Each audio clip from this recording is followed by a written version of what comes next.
Wow. Wow moment right here, right now. A lot of familiar faces. Thank you all for coming out. This moment is truly special in my career, and it feels like a dream come true to be appointed as a coach of Team USA. There's a lot of responsibility to that, and I honor all the coaches in the past and watch their work from afar. And to be handed the baton means a lot to me. Being chosen for this role is the highest honor a coach could ever receive, and I am both humbled and grateful for the confidence that USA Softball has in me. My goal is to make Team USA the best it can be during my tenure, and I firmly believe that we will put in, I don't firmly believe, I know we will put in the hard work necessary to earn a gold medal in LA 28, and that has been the goal since the Olympics has, been a part of softball. And I was able to attend the first USA Olympic Games in Atlanta, and I was just a very young coach at OU. And I watched that and watched Dot Richardson just celebrating like crazy, and it was some really amazing moments, and I felt so honored to be there. But never in a million years would I tell you that I thought that I would be sitting here right now. I just always kind of stayed in the background until I thought it might be the right time for me. So I'm really excited to get started, especially with the Pan American Championships in Colombia and the World Games in China. We hope to take our first steps in that journey.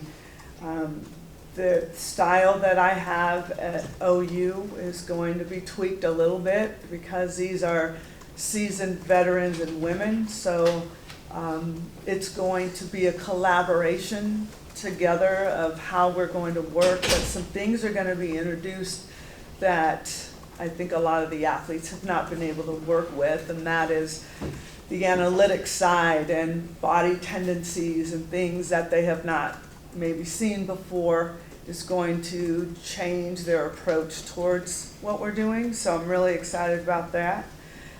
So there's so much to accomplish between now and our first event, including coordinating schedules and selecting the coaches who are going to be part of the program over the next 4 years. So I look forward to getting to know the athletes. And what's really, really important for me is to create a culture where we all can exist.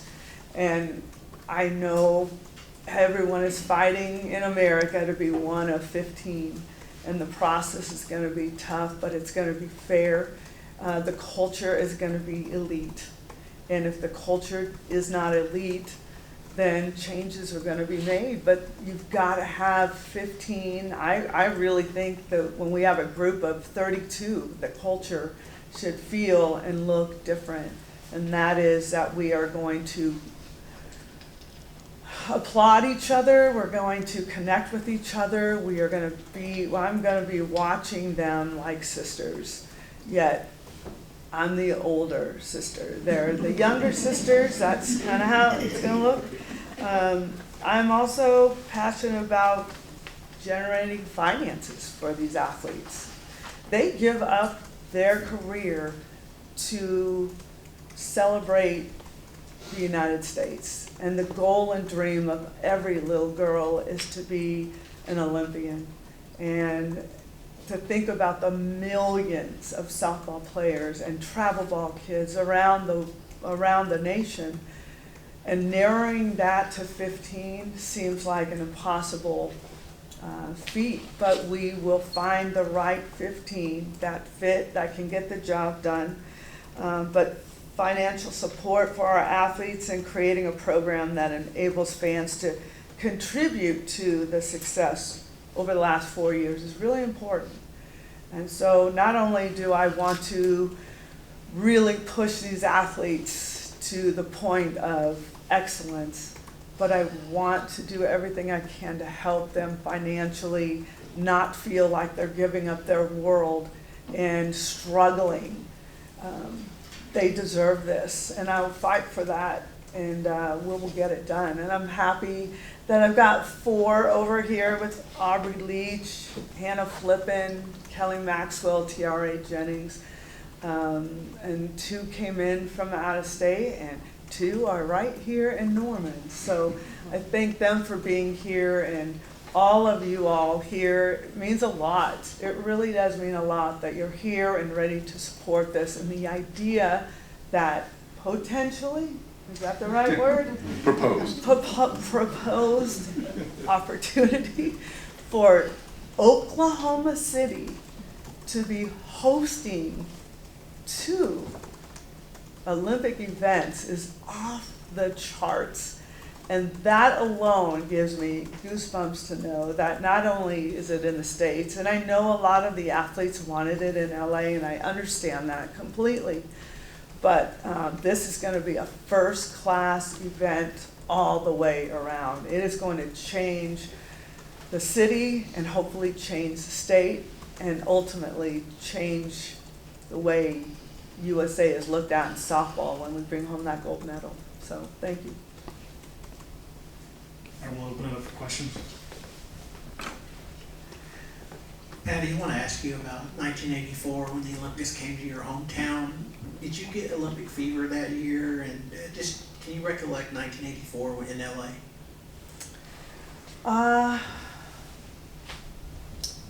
That's a long time. I was just out of high school, but yes, I think that I went to Olympic volleyball because it was in Long Beach, and I thought, yes, I think I was there. Amazing energy, people everywhere. It just felt different. It felt like nothing I've ever felt before in the way of a sporting event. And just to see international athletes competing against the Americans. I do remember Jim Gasso and I were dating at that time. So it was a big deal for us to get that opportunity.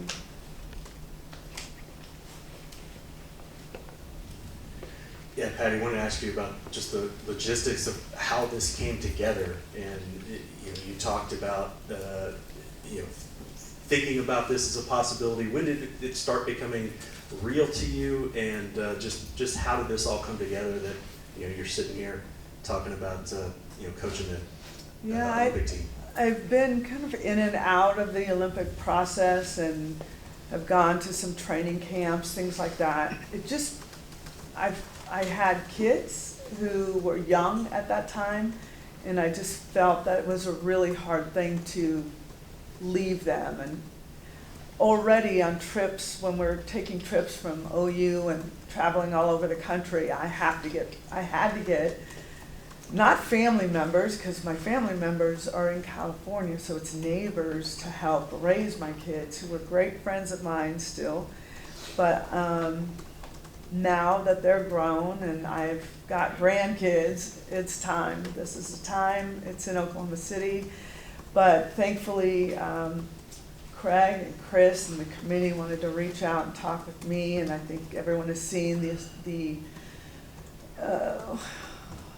the constant winning that's happening at a high level in Oklahoma, and that, I guess, made sense to them to reach out to me, and so we had some long conversations that really made sense.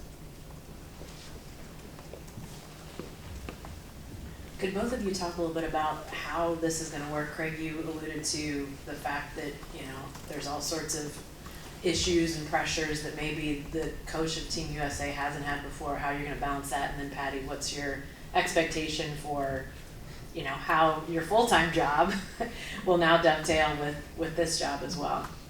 Yeah, first of all, I'm going to talk a little bit about the process that was just asked about. I mean, this time around, our Athletes Advisory Committee, which I know some of these both young ladies over here sit on, they put together a list of potential candidates that they want us to talk to from the panel's perspective. And we reached out and had extensive interviews with several of them, questions that we had, and obviously the one thing we made sure is to make sure you ask your questions when you get us on the phone. So. On a Zoom meeting. So that's kind of how we went about it. And like I can assure you that, you know, Coach Gasso did an amazing job of making me believe that she really wanted to do this, and I think that's what it came down to. Besides her great track record, it's just the enthusiasm and the passion she has to do this. So, and I did allude earlier, it's going to be different. We've never had big games and dealt with, you know, the NIL and the portal issues before. So we're going to have to make changes. You know, we're going to have to be a little fluent on how we make decisions from that standpoint. And there was some lengthy conversations that we had with Coach Gasso. The great thing about it that we've always done is the coaches have been really heavily involved in our schedule and how we do things and when.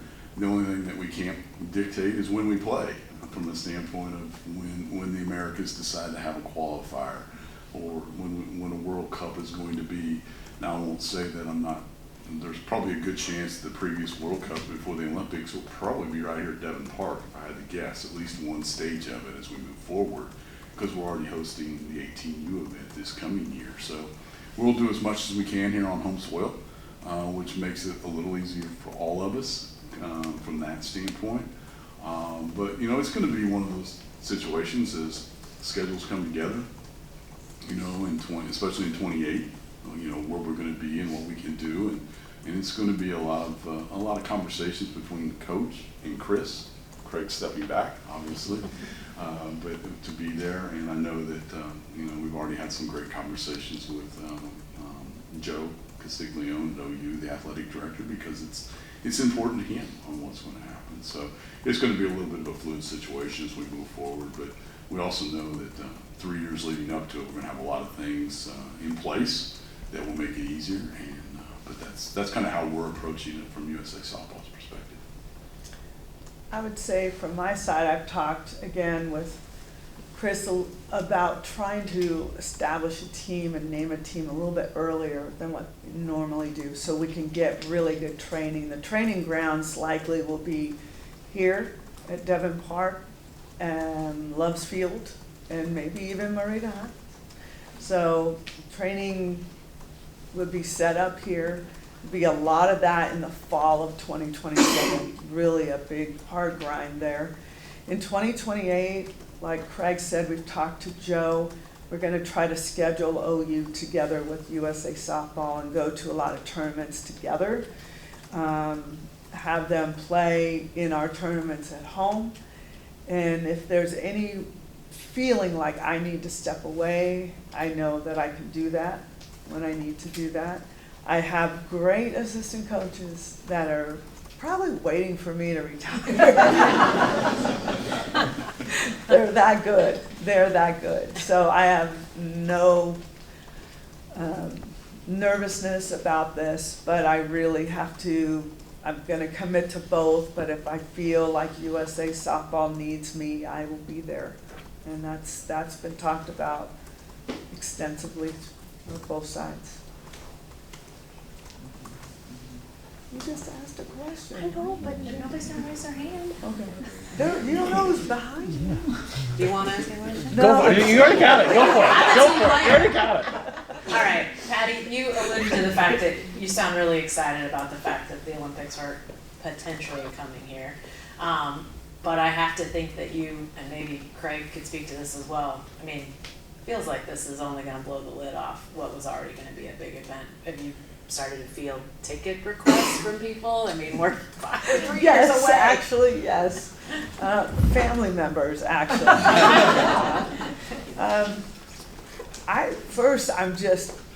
It's surreal that I'm speaking to you as a representative of USA Softball and the Olympic team. It's surreal, but I'm so hungry for this. I'm so hungry for change of how I want to create this. And again, no offense to anyone, because everyone did it their way.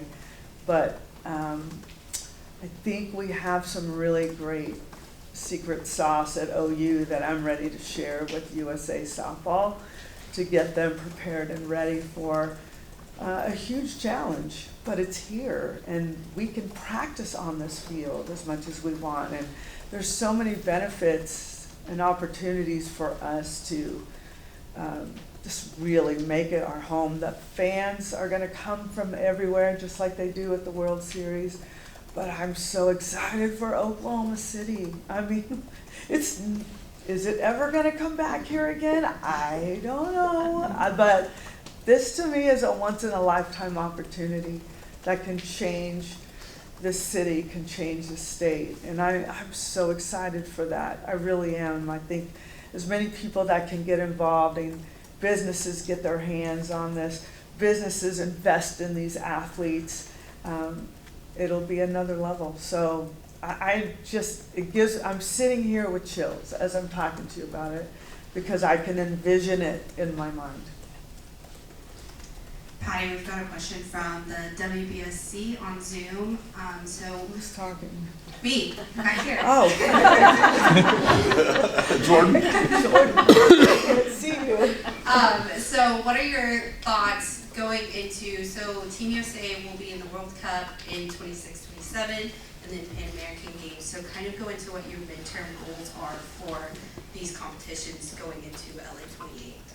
I've got to get our system implemented and what I know I want for the athletes. By then, I have to definitely have a good idea of what the coaching staff is going to look like. I do see myself having some of the elite. I need elite hitting coaches. I need elite pitching coaches.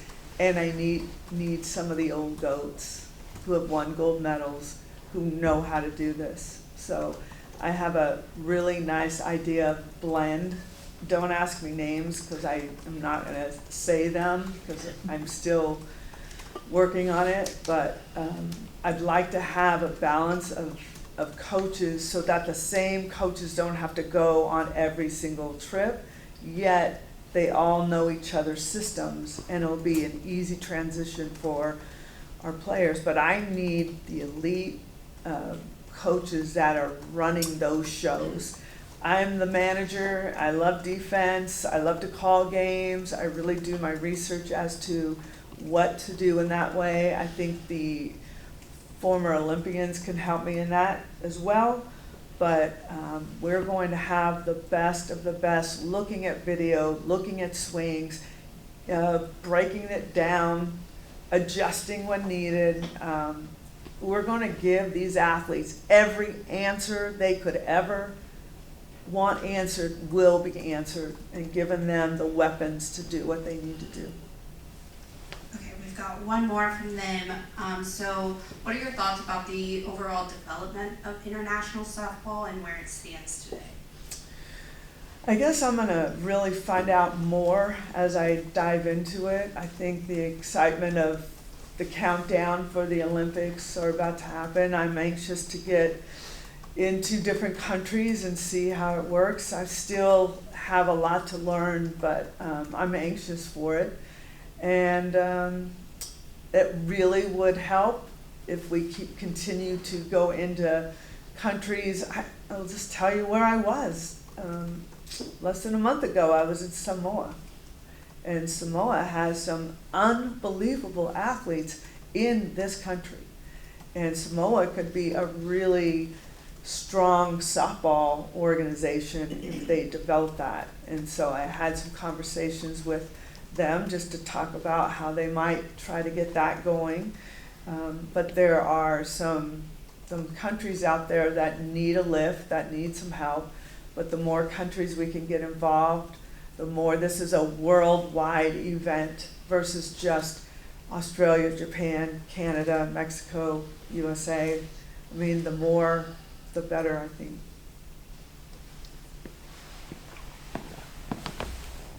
You mentioned in your opening statement the collaboration you're hoping to get. How do you want that to work with both the coaching staff and then the athletes, former Olympians, all that, as far as continuing to build on that? These athletes are elite, so they know what they're doing, but it's not, hey, we want you to do this, it's, I want to show you something. Check it out. What do you think? What do you see here? How would you make a change? I would recommend this, but what do you think? Can you do that? Can you feel that? It's those types of things. It's not, this is how, I'm not that. Even with our team now, I'm not that. I've learned to change with the times. I think I know and I can manage what our players need. communication is extremely important, and that's one thing that I will guarantee to USA softball athletes is you will be communicated to. We will be in order, we will have schedules, we will share the information. I really want to take each athlete and do a lot of work with them, testing, so that we know where the weaknesses are and share that with them. So collaboration, communication, this is a joint effort. This is not us telling you what to do. It's sometimes you're gonna tell me. I'm gonna ask you and you're gonna tell me. Patty, you mentioned this is a dream come true for you, but when softball was taken out of the Olympics, did you maybe think this was just never going to be possible, and how great is it to have it back? Yeah, I kind of felt that, but I just don't know that I ever envisioned myself as being the head coach back then, just because I had a family, and I just didn't think it was the right time. But when the Olympics, when softball was not in the Olympics, it was really heartbreaking for a lot of athletes, a lot of coaches. The goal is to make sure that never happens again. I don't know how that works, but however I can help. I know that we've got Craig is one of the leaders in the sport across the world, and I know that he's doing everything he can to make sure that doesn't happen again.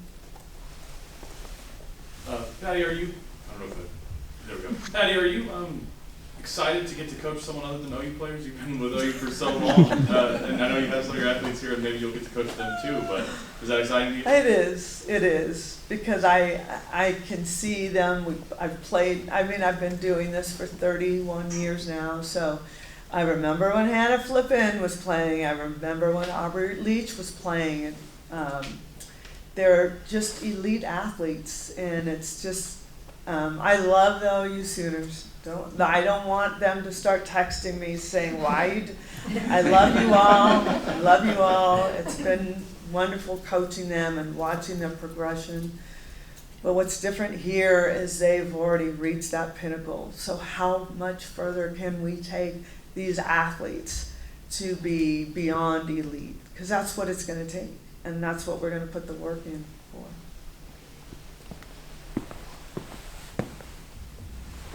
Yeah, Patty, you talked about the importance of the financial aspect of things and supporting the athletes. Curious, what have you learned over the last few years with the NIL and the way that that's evolved that can help you out in this role and making that a reality? Yeah, it's commitment to understanding. NIL is tricky for a coach because it can kind of work both ways. But this is a no-brainer. These athletes are giving up their careers to spend the next 4 years training and working. And some of them can stay in their careers, some of them cannot. But when we get closer, they're going to have to give up their jobs to do this. And that's different. I mean, the athletes in college are getting money to go to school. And they're getting money from school to put in their pocket. And I mean, USA Softball, we're trying to make this something that everyone knows about across the country, across the world, that we are going to take care of these athletes at another level. I think you've seen through social media, unfortunately, but fortunately, there are some female athletes that are, showing at the Women's Basketball Championship, this is what we have versus this is what the guys have. And I just don't want this softball Olympic team to feel like they are not treated at the highest respect, because they should be for what they're doing. And that is what I'm really going to work with Craig and Chris and anybody else who wants to help us get this campaign started, to make this facility and make their lives, make this facility great. It could be better, and we all know it, and we can make those changes, but to make their lives stress-free, because that's what they're dealing with right now, is a lot of stress, on how they're gonna pay their bills, where they're going to live. And I just want them to showcase USA softball as, look what they're doing here. Look at this. This is how it should be. This is elite. This question is for both of you.